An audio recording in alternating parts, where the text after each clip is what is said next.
今回はですね、過去の K16 ワンメイクツーリング、これをですね動画で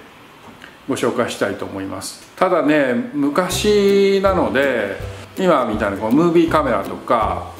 GoPro とかそういうのがなかったので、まあ携帯で撮ったスチール写真、静止画ですねとか、若干のその携帯で撮った動画とかいうぐらいしか残ってないので、短い動画になりますけれども、その頃のはまだあんまり紹介してなくて、行った人は懐かしいなとかね、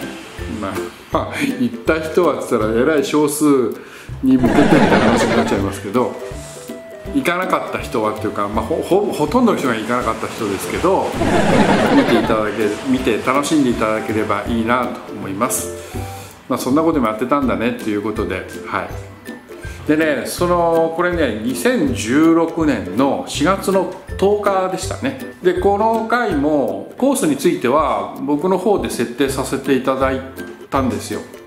でね、昼食場所とか、これはね確かねランチだったと思うんですけどね、リゾートホテルの、ランチで1800円ぐらいしたかと思うんですけど、それで楽しんでいただいて、でその後にここ福井から、金沢方面で総距離が120-30キロっていう、まだね2回目のツーリングでしたから、そんなに距離は走ってなくて、辰野口公園っていうところへ行ったんですね。ここでちょっと私に泡立ててたことがあったので、それも一緒にご紹介したいと思います。それでは K16 ツーリングセカンド、どうぞ。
した。